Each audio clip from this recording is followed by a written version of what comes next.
Howdy y'all, Cleese Boone here of Cleese Cookhouse. And today we're making something to honor my Kentucky ancestors. My Kentucky ancestors wouldn't just have any old breakfast, they'd have buckwheat pancakes. And those buckwheat pancakes we're going to make today are so good, it's like a hug from the holler. It's make your taste buds dance like the fiddle at a barn dance. But let's get to the Cleese Cookhouse and let's get to cooking.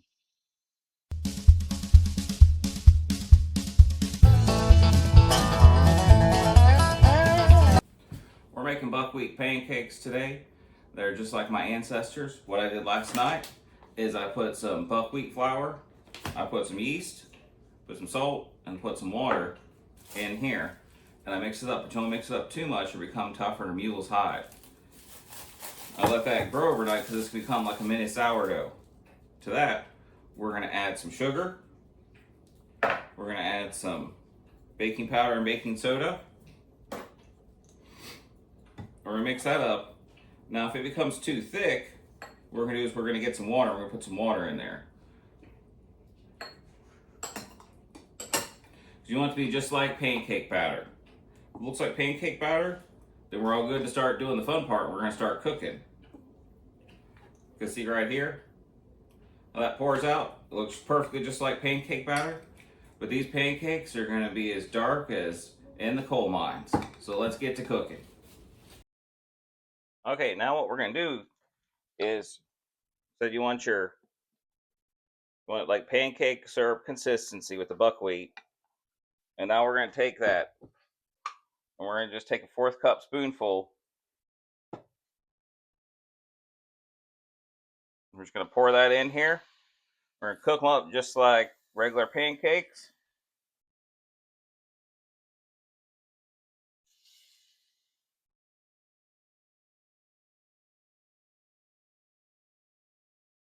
Cook them in butter. And we'll just keep on doing this until we got them all cooked.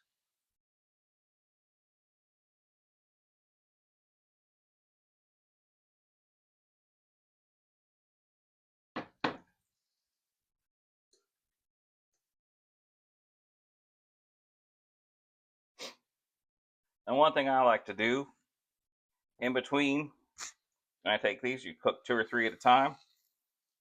You want them nice and looking like that. And we're gonna put them in the oven and keep them warm while we make all the rest.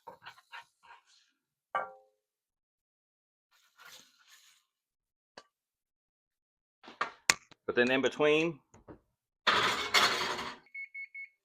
making pancakes, you want to make sure that you always re-butter your skillet. So that's the way that growing up I always ate them, always with lots of butter. And then we'll serve them here in a minute once we get them all cooked up. You're gonna make sure you throw in plenty of butter. Get that all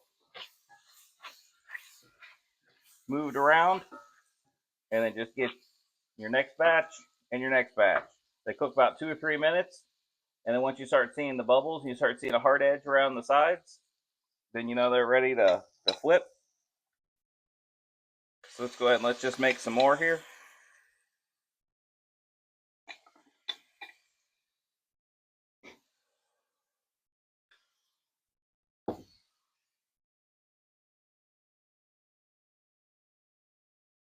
And you can see that around here it starts getting hard looking sides. It starts firming up.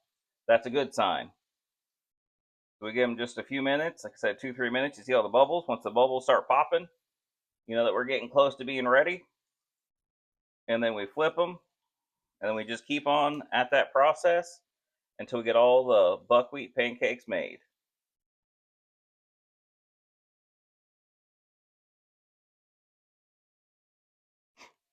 So like this one here is starting to get that kind of a crust around it or whatever, and the guy's about ready to flip. So with that, you just take them and you just flip them, and you just do that with all of them.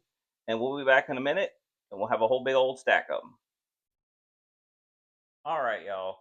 Here we got my plate of buckwheat pancakes, just like I used to get when I was a youngin'. And you could put maple syrup on it. You can put molasses molasses on it. You can put honey on it. Growing up, we used to put sorghum syrup on it. But I'm gonna just put a little bit of maple syrup. And I do promise these are buckwheat pancakes. They always come out blacker than in the coal mines. But it looks like I got a plate full of smash burgers. That might not be a bad breakfast, y'all. Go ahead and cut off a piece.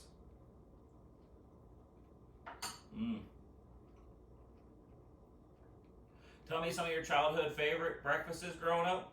Down in the comments down below. Like and subscribe. Go ahead and help me out. And I'll keep on cooking, and I'll see you next week with some more Cletus Cookhouse favorites. Until then, I'll see you next time, and thank you so much for watching.